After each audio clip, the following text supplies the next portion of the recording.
ZEE5 ಇರುವಾಗ ನೀವು ನಿಮ್ಮ ನೆಚ್ಚಿನ ಶೋಗಳನ್ನ ಎಂದಿಗೂ ಮಿಸ್ ಮಾಡಿಕೊಳ್ಳುವುದಿಲ್ಲ. ಅದು ಸಂಪೂರ್ಣ ಉಚಿತವಾಗಿ.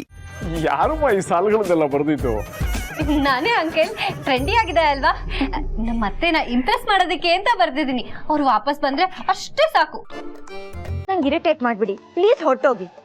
ಸಾಫ್ಟ್ ಆದ್ರೂ ಇಮೋಷನಲ್ ಆಗಿ ಅಟ್ಯಾಕ್ ಮಾಡಿ.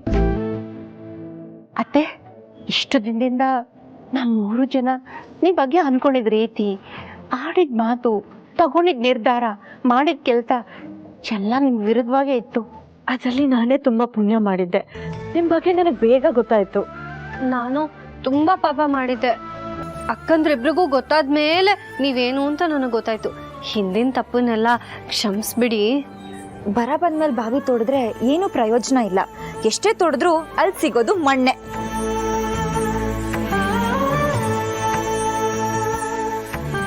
ನೋಡಿಮ್ಮ, ನನ್ನ ಮಗಳು ತುಂಬಾ ಕಠೋರವಾಗಿ ವರ್ತಿಸ್ತಿದ್ದಾಳೆ. ಅವಳು ವರ್ತನೆಗೆ ನಾನು ಕ್ಷಮೆ ಕೇಳ್ತೀನಿ. ಅಯ್ಯೋ, ದೊಡ್ಡ ಮಾತು. ನೀವ್ಯಾಕೆ ಕ್ಷಮೆ ಕೇಳಬೇಕು? ಕ್ಷಮೆ ಕೇಳಬೇಕಾದವರು ನಾವು. ಅಯ್ಯೋ, ಏನ್ ಮಾಡ್ತಾ ಇದ್ದೀರಮ್ಮ? ಈಚೆ ಮನೆ ಸೊಸೆಂದ್ರಾಗಿ ಸಂಸ್ಕಾರ ಇರೋ ಹೆಣ್ಣಿನ ಸ್ಥಾನದಲ್ಲಿ ನಿಂತು ಆಗಿರೋ ಅನಾಹುತಕ್ಕೆ ಕ್ಷಮೆ ಕೇಳ್ತಾ ಇದ್ದೀವಿ. ಮಾಡಿರೋರು ನಮ್ಮನೆಯವರು, ಅವ್ರ ಪರವಾಗಿ ನಾವು ಕ್ಷಮೆ ಕೇಳ್ತಾ ಇದೀವಿ. ನೀವೇನಂತ ನಮಗ್ ಗೊತ್ತು. ಜಗತ್ತು ನಿಮ್ಮನ್ನ ಕಳ್ಳ ಸುಳ್ಳ ಏನಾದ್ರೂ ಅನ್ಲಿ, ಆದ್ರೆ ಲೀಲಾ ಅತ್ತೆಗೆ ನೀವ್ ಕೊಟ್ಟಿರೋ ಸಂಸ್ಕಾರ ನೋಡಿದ್ರೇನೆ ಗೊತ್ತಾಗತ್ತೆ ನೀವ್ ಎಂತ ದೇವ್ರಂತವ್ರು ಅಂತ. ಕಾಂಡೇರ ಕೈಗಳು ಆಟಾಡುವಾಗ ಇದೆಲ್ಲ ಸಹಜ. ನಾವು ನಿಮ್ಮನ್ನ ನಂಬಿದೀವಿ. ನೀವೇನು ಚಿಂತೆ ಮಾಡಬೇಡಿ.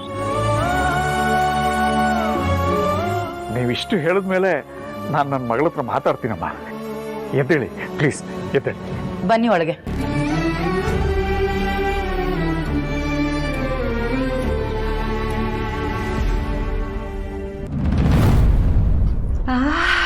ಪರ್ಫೆಕ್ಟ್.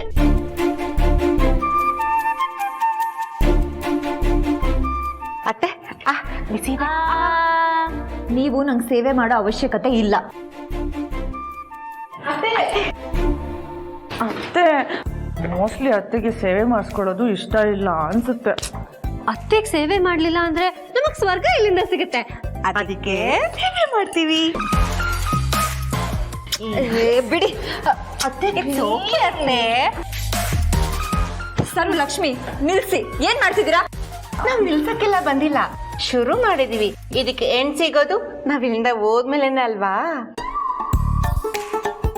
ಹೌದು. ಮತ್ತೆ ನೀವೇನೇ ಮಾಡಿದ್ರು ನನ್ ಮನ್ಸು ಕರ್ಗಲ್ಲ.